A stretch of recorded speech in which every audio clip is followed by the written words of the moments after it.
విశాఖలో వివాహిత కవితది ఆత్మహత్య లేక హత్య? ఎవరు చంపారు, ఎందుకు చంపారు? తలా మొండెం వేరు చేసి చంపేంతగా పగ ప్రతీకారం ఆమెపై ఎవరికి ఉంది? వివాహేతర సంబంధమే హత్యకు కారణమా లేక కట్టుకున్నవాడే కాలయముడయ్యాడా? విశాఖ జిల్లా భీమిలిలో కలకలం. మహిళ అనుమానాస్పద మృతి. చెట్టుకు వేలాడిన స్థితిలో డెడ్ బాడీ.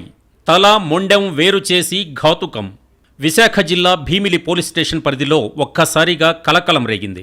ఎర్ర ఇసుక దిబ్బల సమీపంలోని జీడి తోటలో తల మొండెం వేరై చెట్టుకు వేలాడుతున్న మహిళ మృతదేహాన్ని పశుల కాపరులు గుర్తించారు. వారిచ్చిన సమాచారంతో జనాలు ఒక్కొక్కరిగా అక్కడికి పరుగులు తీశారు. ఒళ్లు గగురు పొడిచే దృశ్యాన్ని చూసి అందరూ షాక్ అయ్యారు. ఘటనా స్థలంలో లభించిన ఆనవాళ్లను బట్టి మృతదేహాన్ని నెల రోజుల క్రితం అదృశ్యమైన కవితదిగా గుర్తించారు పోలీసులు. భీమిలిలోని దివిస్ ఫార్మా కంపెనీ క్యాంటీన్లో కవిత పనిచేస్తోంది. అక్కడే డ్రైవర్గా పనిచేస్తున్న బి పైడిరాజుతో కవితకు పరిచయం ఏర్పడింది. ఆ తర్వాత ఇద్దరూ ఒకరినొకరు ఇష్టపడి పెళ్లి చేసుకున్నారు. పెళ్లి తర్వాత కృష్ణా కాలనీలో నివాసం ఉంటున్నారు. వీరి దాంపత్యానికి గుర్తుగా ఇద్దరు కూతుళ్లు పుట్టారు. కొన్నాళ్లు వీరి కాపురం సవ్యంగా సాగింది. పారిశుధ్య కార్మికుడితో కవిత వివాహేతర సంబంధం పెట్టుకున్నట్లు స్థానికులు చెబుతున్నారు. ఇదే విషయం భర్త రాజుకు తెలిసింది. దాంతో దంపతుల మధ్య గొడవలు మొదలయ్యాయి. భార్య భర్తలు ఎడమొహం పెడమొహంగా ఉన్నారు. రోజులు గడుస్తున్న కొద్దీ వీరి మధ్య కలహాలు పెరిగాయే కానీ తగ్గలేదు. దాంతో ఇద్దరి మధ్య మనస్పర్ధలు ఏర్పడ్డాయి. పెద్దలు చేసిన రాజీ ప్రయత్నాలు కూడా ఫలించలేదని తెలుస్తోంది. ఇలాంటి పరిస్థితుల మధ్య గత నెలలో కవిత అదృశ్యమైంది. ఇదే విషయంపై భర్త పైడిరాజు భీమిలి పోలీసులకు ఫిర్యాదు చేశాడు. మిస్సింగ్ కేసు నమోదు చేసిన పోలీసులు కవిత కోసం గాలింపు చర్యలు చేపట్టారు. పలుచోట్ల వెతికినా ఆమె ఆచూకీ కనిపెట్టలేకపోయారు. ఈ క్రమంలో భీమిలి పిఎస్ పరిధిలోని జీడి తోటలో కుళ్లిపోయిన మృతదేహాన్ని కనుగొన్న స్థానికులు పోలీసులు, రెవెన్యూ అధికారులకు సమాచారం ఇచ్చారు. సంఘటనా స్థలానికి చేరుకున్న పోలీసులు దర్యాప్తు చేపట్టారు. మృతదేహం నెల రోజుల క్రితం అదృశ్యమైన కవితదని నిర్ధారించారు. కవిత మృతదేహాన్ని పోస్టుమార్టం కోసం పోలీసులు ఆసుపత్రికి తరలించారు.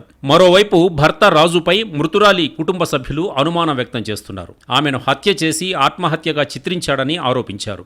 నిందితుణ్ణి అరెస్టు చేయాలని డిమాండ్ చేస్తున్నారు. భార్య వివాహేతర సంబంధం పెట్టుకుందన్న కోపంతో భర్త పైడిరాజు ఆమెను అతి కిరాతకంగా హతమార్చాడా? తల మొండెం వేరు చేయడాన్ని బట్టి ఎంతో కసిగా ఆమెను నరికి చంపాడా? నేరం తన మీదికి రాకుండా ఉండేందుకు ఆత్మహత్యగా చిత్రించాడా? ఇలా ఎన్నో అనుమానాలు, మరెన్నో సందేహాలు వ్యక్తమవుతున్నాయి. ఒక వారం రోజులు నా గ్యాప్ నీకు తీసుకుని వస్తాను, మీ ఆవిడ నీకు చెప్తాను, నువ్వు డ్యూటీకి వెళ్ళిపో, పిల్లలు వాళ్ళకి హ్యాండ్ ఓవర్ చేసి అని అన్నారు. నేను డ్యూటీకి వెళ్తాను, నా పని నేను చేస్తున్నాను, వస్తాను, కలుస్తాను స్టేషన్లో. అది ఇక్కడ జరిగింది సిచ్యువేషన్. ఇప్పుడు వేరే వాళ్ళు ఆడి మీద ఆడే పబ్లిక్గా అయితే ఆడిది ఈ ఊరే.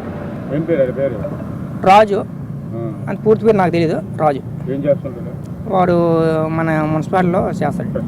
కృష్ణకాళి పరిచయం బాగా ఉంది. పరిచయం ఉంది, కాల్ డేటా ఉంది, అన్నీ ఉన్నాయి.